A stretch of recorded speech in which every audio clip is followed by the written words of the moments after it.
एक ज़माने की बात है। एक छोटा सा गांव था जिसका नाम था चंदेरपुर। यह गांव अपनी खूबसूरती और शांति के लिए मशहूर था। हर किसी का जीवन यहाँ सुख और शांति से भरपूर था। लेकिन एक दिन सब कुछ बदल गया।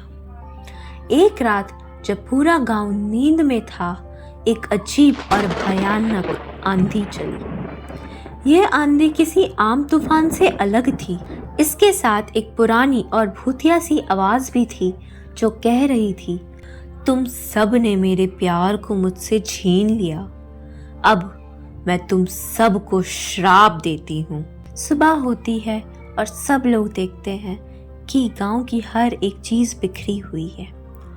लोगों ने इस बात को ज्यादा महत्व नहीं दिया था और अपने कामों में लग गए।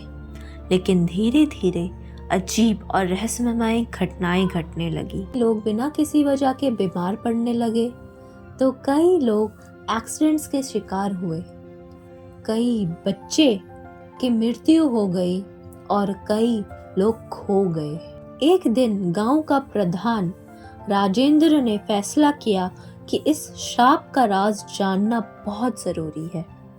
उसने अपने पूर्वजों की पुरानी किताबों को ढूंढकर पढ़ा। एक किताब में उसने पढ़ा कि चंदेरपुर पहले किसी राजा का राज था जिसका नाम था राजा वीरेंद्र। उस राजा की रानी मीरा अपने बच्चे के साथ अकेले जीती थी, क्योंकि राजा वीरेंद्र कभी युद्ध से लौटकर आया ही नहीं।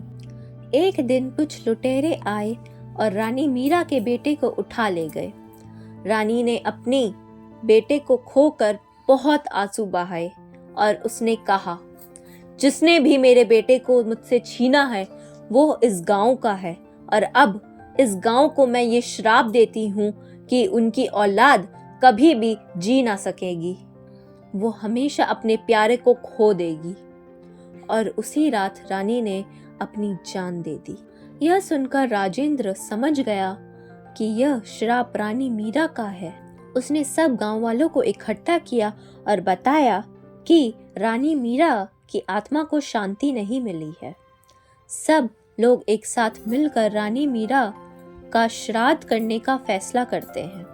पूरा गांव मिलकर एक बड़े समारोह का आयोजन करता है और रानी मीरा की आत्मा के लिए प्रार्थना करता है। धीरे धीरे श्राप का असर कम होने लगता है और गांव वाले अपने सुख और शांति वापस पाने लगते हैं।